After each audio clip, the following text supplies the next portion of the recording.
વિષ્ણુભાઈએ 8-10 વર્ષ પહેલાં ગુજરાત સરકારનું માસિક પત્ર આવે છે. વિવેકાનંદની જે વાત હતી જેતલ સરની, પૂજ્યપાદના અનન્ય શિક્ષક ચાહક અજરા અમર, એ જેતલ સરને પણ વિવેકાનંદની યાત્રા સાથે સાંકળવું જોઈએ અને જેતલ સરનું પણ વિકાસ થવો જોઈએ. વિષ્ણુભાઈ પાસે અનેક જ્ઞાનનો ભંડાર છે. આપણે પ્રસંગોપાત જીલતા રહેશું. તો આવો આપણે સદવિચારના મોભી, સૌરાષ્ટ્ર સોમનાથના એ પૂર્વ સચિવ, સરદાર સરોવર નર્મદા નિગમના પૂર્વ સચિવ અને ગુજરાત સરકારના મુખ્ય સચિવ શ્રી પ્રવીણભાઈ કનુભાઈ લહેરીને વિનંતી કરીએ કે તેઓ અમને ઉદ્બોધન કરે. અધ્યક્ષશ્રીનું ઉદ્બોધન છે, આપણે શાંતિથી સાંભળશું. ત્યાર પછી આભાર વિધિ થશે, અલ્પાહાર થશે અને આરતી કરી ગુરુદેવની કૃપા ઝીલતા ઝીલતા ઘરે જશું. જય ગુરુદેવ. નર્મદે હર.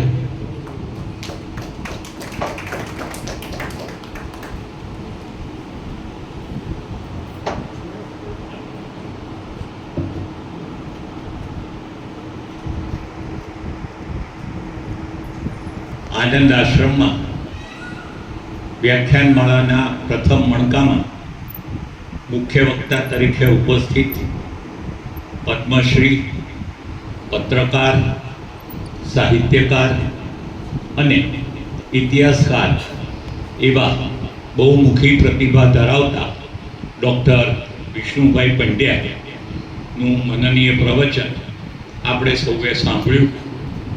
ભાઈ શ્રી પ્રદીપભાઈ અને મયુરભાઈને મારા પ્રત્યે પક્ષપાત હોવાથી એ મને આમંત્રણ આપે છે.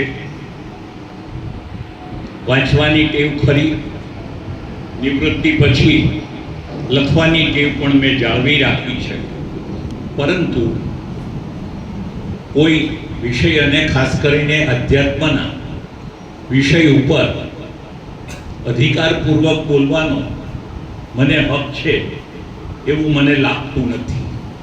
પરંતુ આપણે જે કાંઈ વાંચીએ, વિચારીએ, એના ઉપરથી આપણને થોડી વસ્તુઓ સમજાય છે.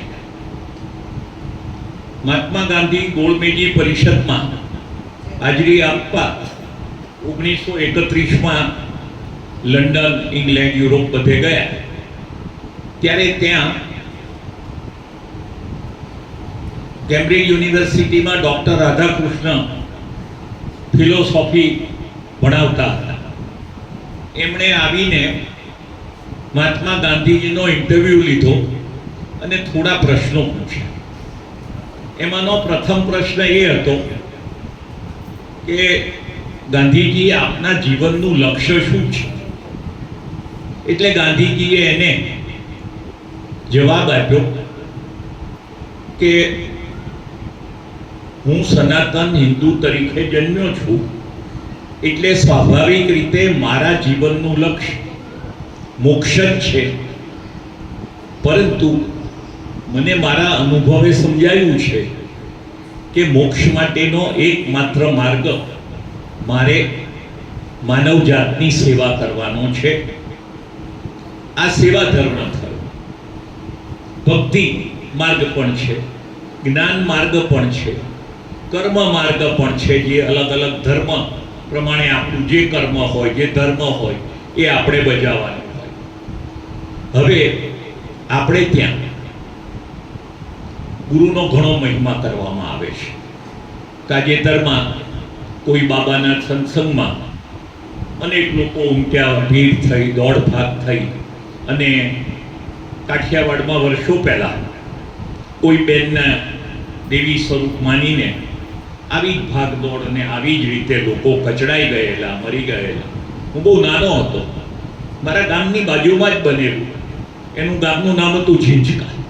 અને આજે પણ સૌરાષ્ટ્રમાં આવું થાય ત્યારે કે ઝીંઝકાવાળી જે ભીડભાડ અને અસહ્ય થાય ત્યારે એ થાય. એનું એક કારણ એવું છે કે આપણે ત્યાં જે વાત કરવામાં આવે એમાં ગુરુનો મહિમા અનેરો છે. ગુરુ વિન જ્ઞાન નહીં. ઈશ્વર નાખુશ થાય તો ગુરુ આપણને બચાવે, પણ ગુરુ નારાજ થાય તો કોણ બચાવે? આવી બધી ઉક્તિને કારણે આપણે મૂર્તિ પૂજા તો કરીએ છીએ, પણ સાથે સાથે વ્યક્તિ પૂજા પણ કરવા માંડ્યા છે. આ વ્યક્તિ પૂજાને કારણે સંપ્રદાયો વિકસે છે અને ધર્મ ઘટે છે. સાચું ધર્મનું જે જ્ઞાન આપે છે એ ગુરુ આ બધાથી પર હોય છે. કબીરે સાખીમાં કહ્યું, ગુરુ ગોવિંદો નો ખડે કાકુ લાગો પાય, ગુરુ કૃપા આપની ગોવિંદ દિયો બતાય. દરેક શિક્ષકને એમ જ લાગે કે હું ગોવિંદ કરતા વધારે છું, પણ કબીર છે એની ઉઠવાણી શું કહે છે કે જ્યારે ગુરુ ગોવિંદને બતાવે, એટલે કે ગુરુ કે ગોવિંદ વચ્ચે નહીં, કોઈ વચ્ચે ભેદ ન રહે, તો પછી બધાને સરખા ગણવા અને પગે લાગવું. ગુરુને પહેલો લાગુ કે ગોવિંદને, એનો કોઈ અર્થ નથી. એ ગૂઢ અર્થને સમજ્યા વિના આપણે આ કરતા હોઈએ. એમણે તો ત્યાં સુધી કીધું કે અયોગ્ય ગુરુ હોય તો એ પથ્થરની નાવ જેવો છે, એના દ્વારા ભવસાગર તરી જવાની જે કોઈ આશા રાખતું હોય એ બિલકુલ મૂર્ખામી છે. આ જે વસ્તુ છે એને કારણે આપણે જ્યારે ગુરુનો વિચાર કરીએ છીએ ત્યારે આપણે ભગવાન બુદ્ધનું એક વાક્ય યાદ રાખવા જેવું છે, આત્મદીપો ભવ. અને ભગવાન બુદ્ધે કહેલું કે હું કહું છું એટલે તમે વાત માનતા નહીં, હું મોટો મહાત્મા છું એટલે મારી વાત સાચી છે એવું માનતા નહીં, મેં કીધું કે કોઈ ગ્રંથમાં લખ્યું છે એટલે એ વાત તમે સ્વીકારતા નહીં, પરંતુ તમારી વિવેક બુદ્ધિથી એ વાત ચકાસીને સ્વીકારશો. આપણે ત્યાં અધ્યાત્મનું ખેડા બહુ મોટું થયું છે. વર્ષો પર્યંત અનેક લોકોએ ચિંતન મનન કરીને એનો અર્થ આપણને આપ્યો છે. આજે વિષ્ણુભાઈએ વાત કરી કે આવું જેમણે કામ કર્યું છે, ધારો કે આપણે ભાગવત સોલા વિદ્યાપીઠના બ્રહ્મર્ષિ સમાન કૃષ્ણશંકર શાસ્ત્રી, તો ભાગવતમાં 18,000 શ્લોક છે. દરેક શ્લોકમાં આપ ગણો ને કે 15-16 જે કાંઈ શબ્દો હોય, એ દરેક શબ્દ ઉપર 26 જે કોઈ એમના પુરોગામીએ ટીકા ટિપ્પણ કરેલા એને ડોક્યુમેન્ટ કરી અને એનું અર્થઘટન કરીને એમણે 900 પાનાના 14 ગ્રંથો લખ્યા છે. ત્યારે કદાચ લાઇટની સગવડ દરેક જગ્યાએ નહોતી. આ ફાનસને અજવાળે આપણા ગુરુજી નથુરામ શર્માજી હોય કે કૃષ્ણશંકર શાસ્ત્રી હોય, એમણે જે અભ્યાસ કરીને આપણને તારણ આપવાનું કહ્યું છે એને ગ્રંથસ્થ કરવું જોઈએ. એ વાત બરાબર છે અને સરકારે એનો એટલે રસ લેવો જોઈએ કે આપણે એક હેરિટેજનું મકાન છે એને જાળવીએ છીએ, તો આ તો આપણો મોટો હેરિટેજ છે, આ આપણો અમૂલ્ય વારસો છે, વૈભવી વારસો છે. પણ એક વખત એવું બનેલું, જ્યોતિબેન ખાનકી પોરબંદરમાં રહેતા હતા અને એમણે માતા આનંદમયીના 7-8 પુસ્તકોનું ગુજરાતી કહ્યું. હવે આવા પુસ્તકને પ્રકાશન માટે કોણ મળે? એ આવ્યા ને હું માહિતી ખાતામાં હતો, મેં એમને પુસ્તકો છપાવ્યા, પૂરતી નકલો એમને ભાવિકોમાં આપવા માટે આપી. થોડાકે વાંધો એ લીધો કે ભાઈ સરકારનું આ કામ નથી, પણ પછી તો એ બધી વાત પતી ગઈ. આ કહેવાનું તાત્પર્ય એ છે કે સ્વામી વિવેકાનંદના આખા અક્ષરદેહને જાળવ્યો છે, ગાંધીજીના અક્ષરદેહને જાળવ્યો છે. તો આપણે સૌએ ગુરુજીના જે કંઈ વચનામૃતો છે, સ્વામિનારાયણમાં પણ વચનામૃતોનો આખો ગ્રંથ જાળવેલો છે, તો એના અક્ષરદેહને આપણે રાખવો જોઈએ. કારણ કે આપણો દેહ અક્ષર છે, પણ અક્ષર એટલા માટે એને કહો કે એ શાશ્વત છે, એને આપણે કરવું જોઈએ. હવે બિલખા જોડે, આશ્રમ જોડે મારા પિતાશ્રીનો સંબંધ હતો. બાળપણથી મેં નામ સાંભળેલું અને એમને એમના રાજકીય કામ માટે વારંવાર ઉના જવાનું થાય ત્યારે એ અજૂક બિલખા જતા, સાથે હોય બધાને લઈ જતા. એક પ્રકારની એમને ગુરુજી માટે આત્મીયતા હતી. એટલે એ દાવે પ્રદીપભાઈએ અને મયુરભાઈએ કીધું એ વાત બરાબર છે કે મારો અગાઉની પેઢીથી આ આનંદ આશ્રમ જોડેનો સંબંધ રહ્યો છે. આપણે ત્યાં ભક્તિ માર્ગમાં અનેક લોકોએ કામ કર્યું. આપણે જોઈએ તો અનેક આચાર્યો, રામાનંદજી, માધવાચાર્ય, વલ્ભાચાર્ય, અનેક લોકોએ ભક્તિ માર્ગ દ્વારા આપણને બોધ આપ્યો. અને સાવ સીધો ને સાદો બોધ જલારામ બાપાએ આપ્યો કે ભાઈ રોટલાનો ટુકડો ત્યાં હરી ઢુકડો, બીજાને ભૂખ સંતોષો. એ ભૂખનો જમાનો હતો અને આજે 200 વર્ષથી અવિરતપણે એ મંદિર ચાલે એટલું જ નહીં, ત્યાં તમને એક ફૂલ મૂકવાની છૂટ નથી, શ્રીફળ લઈ જવાનું નથી, તમારે પ્રસાદ લઈને જવાનું છે. કારણ કે એમનો પરિવાર અને મહારાજ એમ કે વધારે પડતી સંપત્તિ હોય તો સડો પેઠે. આજે સંયમ, આજે આપણે દરેક ચીજમાં અતિરેક કરીએ છીએ. પછી એ કોઈના લગ્ન હોય કે કોઈને બંગલો બાંધવો હોય કે કોઈને વિદેશની યાત્રા કરવી હોય, હું એવું કરું કે બીજા બધા જોતા રહી જાય. આજે અતિરેક છે, એ અતિરેક હકીકતમાં સમાજ માટે નુકસાનકારક છે, પણ વ્યક્તિ માટે એના કરતાં વધારે નુકસાનકારક છે. ભક્તિ માર્ગમાં જે સાદાઈ અને સરળતા હતી એ ગુરુજીએ આખી જિંદગી પાળી. એમની પોતાની કોઈ જરૂરિયાતો નહોતી. આજે જે વાત કરી તો હમણાં મારે કોઈ જોડે ચર્ચા થતી હતી કે આ ગાંધી યુગમાં અનેક માણસો થયા, એમનામાં કઈ વસ્તુ સામાન્ય કે જેનાથી એ અસામાન્ય બન્યા. એમનામાં મેં ઘણા લોકોનો મારે પરિચય રહ્યો. મેં 5 વસ્તુ જોઈ જે મારા પિતાશ્રી સહિત સૌને લાગુ પડે. પહેલું એ કે એ લોકોમાં સંવેદનાનું સ્તર ઘણું ઊંચું હતું. સંવેદના એટલા માટે કે પીડ પરાઈ જાણે રે. એમના માટે પીડ પરાઈ નહોતી, બીજાની પીડ પોતાની પીડ કરતા વધારે ગણીને એ લોકોએ ગમે તે વિસ્તારમાં બેઠા, શહેરમાં, ગામડામાં, સંસ્થામાં, એમણે એ કામ કર્યા. એમનું બીજું હતું કે જીવનમાં એમણે સમર્પણ કરી દીધું. સમર્પણ એટલે એમને બીજી કોઈ કામગીરી પોતા ઉપર રાખી નહીં, સેવા અને સેવા. આ વસ્તુને કારણે લોકોમાં એ પ્રિય બન્યા, લોકોમાં સ્વીકાર્ય બન્યા, લોકોનું સન્માન પામ્યા. પરંતુ ત્રીજી બાબત કે આ કામ કરતી વખતે એ લોકોને કોઈ અપેક્ષા નહીં. કોણ શું કહેશે, કોણ શું માનશે, કોને કેવું લાગશે, એ કશું એમના માટે નહીં. અને એને કારણે એમનામાં ડરનો સંપૂર્ણ અભાવ.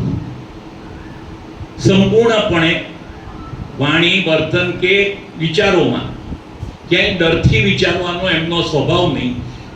સામેની વ્યક્તિ કોણ છે, સામેનો પ્રશ્ન કેવો જટિલ છે, એ કશાનો, ઇવન ઘરનાને શું લાગશે એનો પણ વિચાર કર્યા વગર એ લોકોએ આ કામ કર્યું. અને પાંચમું કે પોતાના જીવનમાં એમણે જે પોતે સિદ્ધાંતો સ્વીકાર્યા એને ચુસ્તપણે વળગી ગયા. એમાં કોઈ બાંધછોડ એ લોકોએ કરી નહીં. એક આવી આખી પેઢી જે તૈયાર થઈ, એ બધી પેઢીને હકીકતમાં ભક્તિ માર્ગની પ્રેરણા મળી. એ ભક્તિ માર્ગની પ્રેરણા આપણે ત્યાં એટલી સહજ અને સામાન્ય છે કે જેમ જલારામ બાપા હતા, કોઈ વિદ્વાન નહોતા, ભણેલા નહોતા, અને એમના ગુરુ એ ભોજન બાપા, એના ભોજા ભગતના ચાપકા તરીકે સાહિત્યમાં એનું પ્રદાન છે. પરંતુ એ બધામાં જ્યારે આપણે જોઈએ ત્યારે આપણને એક વાત સમજાય કે માયાના જે 6 આવરણો છે, મદ, મોહ, લોભ, કામ, ક્રોધ, ઈર્ષા, એનાથી મુક્ત થવા માટે જે કોઈ પ્રયત્ન કરે છે એ મુમુક્ષુ છે. માયાના આવરણથી મુક્ત થવું સહેલું નથી, પરંતુ મનથી એનું નિર્માણ કરીને સંયમિત જીવન જીવનારા તમામ મુમુક્ષુ છે. અને ગીતામાં જેમ કહ્યું છે, પ્રજહાતિ યદા કામાન સર્વાન પાર્થ મનોગતા જ્યારે મનની બધી કામનાઓ પૂર્ણ થાય છે ત્યારે માણસની બુદ્ધિ સ્થિર થાય છે અને એને સાક્ષાત્કાર થાય છે. આપણે ત્યાં એક ગંગા સતી થઈ ગયા, એમણે 52 ભજન લખ્યા. અત્યારે તો નેટ ઉપર એ ઉપલબ્ધ છે. એમના પુસ્તકોમાં અમારા એક રિટાયર્ડ પોલીસ ઓફિસર મજબૂતસિંહ જાડેજાએ પણ એમની વિશે વિવરણ કરતું પુસ્તક લખ્યું છે. પરંતુ પોતાના પતિ કત્સાંગ પણ ધાર્મિક, એમની જોડે રહેતા રહેતા એમને જે કંઈ જ્ઞાન થયું એ જ્ઞાન એમણે પોતાની સેવિકા પાનબાઈને 52 ભજનમાં આપ્યું. ઘણા માણસો માને છે ને મહદઅંશે સાચું છે કે આપણા જ્ઞાનનો, આપણી ભક્તિ માર્ગનો એક સરવાળો કરીને ટૂંકી રકમ જેમ આવે, આપણે 50 રકમનો સરવાળો કરીએ પણ એનું ટોટલ તો એક રકમ આવે, એવા આ 52 કાવ્યો એને લખ્યા. એમાંના એકાદ બેને હું આપની સમક્ષ મૂકું એટલે આપને ખ્યાલ આવે કે અંતઃકરણથી પૂજવાની આશા રાખે એને કેમ લાગે હરિનો સંગ રે. પોતે પૂજાય એ માટે જે વાત કરે, જ્ઞાન કરે, કથા કરે, જે કંઈ કરે, લખે, તો એ જેને કહેવાય કે માયાથી મુક્ત નથી. શિષ્ય કરવા નહીં એવા જેને પૂરો ચડ્યો ના હોય રંગજી, જેમને સંપૂર્ણપણે મુમુક્ષુની અવસ્થા પણ પ્રાપ્ત ન થઈ હોય, એને તમે કરો. એટલે આપણે ગુજરાતીની થોડી વિચિત્ર કહેવત પણ ભેંસ આગળ ભાગવત જેવું થાય. એનાથી સામાન્ય કશી અસર થાય નહીં. અંતર નથી જેનું ઉજળું અને જેનું મોટાપણું મન માય રે, તેને બોતવ દીજીએ તે જેની વૃત્તિ આઈને ત્યાંય રે. આપણું મન ચંચળ છે, વૃત્તિઓ દ્વારા એ ભટકતું રહે અને મનમાં અહંકાર હોય એવી વ્યક્તિને મુમુક્ષુ હોવાથી પણ કોઈ ફરક પડતો નથી. શઠ નવ સમજે શાનમાને ભલે કોટી ઉપાય કરે, સંકલ્પ વિકલ્પ જેના વધતા જાય ને એવાની અંતે ફજેતી થાય રે. કળયુગમાં અનેક લોકો દંભ કરે છે અને આ જે દંભનો રોગ છે, જેમાં વિચાર કાંક હોય, બોલવાનું કાંક હોય અને આચરણ અલગ હોય, એવાને માટે એ કહે છે કે આ તો શઠ એટલે લુચ્ચા છે, એને તમે ગમે તે જ્ઞાન આપો ફરક પડવાનું નથી. એવાને ઉપદેશ કદી નવ દેવો ને ઉલટી ઉપાધિ વધતી જાય રે. ગંગા રે સતી એમ બોલ્યા રે, એવાનો કરવો નહીં ઇતબાર રે. એટલે હકીકતમાં મુમુક્ષુ માટેની જે એક આ વાત છે એ એમણે બહુ સારી રીતે કરી છે.